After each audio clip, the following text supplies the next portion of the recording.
मंडळींनो, विचार केलेला सकाळी सकाळी उठान तुमका आमच्याकडची पहाट दाखवीन, पण कसला काही नाही फटक्यात पाय. माझीच सकाळ झाली आहे 9 वाजता.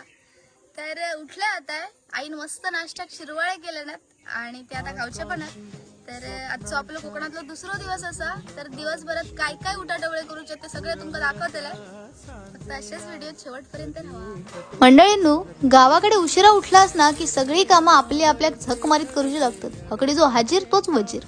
शेवटी झाडू मारलाय, हतरून काढलाय, त्याच्यानंतर अख्खी गॅलरी झाडून काढलाय आणि मग आमची आई म्हणाक लागली, बायगा जरा वाईट 4 कपडे आहेत ते सुद्धा धुवून टाक. पण कसा माहितीये, हकडी काम करू अजिबात काय वाटत नाही, कारण सगळा मोकळा मोकळा असता. तर आज शिरवाळे बनतात, तर आईनं शिरवाळेसाठी खोबऱ्या किसूक घेतल्या. लोकांचे तांदळाचे असत, आमचे नाचण्याचे असत. तर त्याच्यानंतर आई म्हणाक लागली, जरा पोस्टात जाऊन ये. तर मी कसला ऐकतंय, गाडी काढलाय आणि डायरेक्ट जाऊन पोहोचले पोस्टात.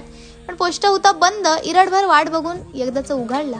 तर अशा प्रकारे अख्ख्या दिवसाचं माग मोडलंय आणि संध्याकाळी दादा म्हणाक लागलो, कणकवलीक जाऊया. आमच्या आईक आता आम्ही सोडतो लाव तिच्या लेकीकडे. आई म्हणाक लागली, लेकीकडे जातय, तूप रोटी खाते, जाडजूड होतय, मग मका नेऊ केव्हा.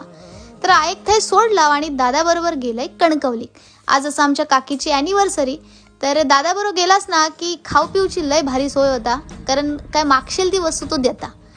तर पोचलाव काकीकडे, सेलिब्रेशन वगैरे झाला आणि मंडळी येताना माका दिसलो, होय महाराजा. दादाक म्हणाक लागलो, चला तुमका खाऊक घालताय. मी तसं नकोच म्हणत होतोय, पण दादान घातलंय. पॉट फुटसर खालेला चायनीज अंगारीला, त्याच्यामुळे मग मी गाडीतच गुटळी करून झोपलंय.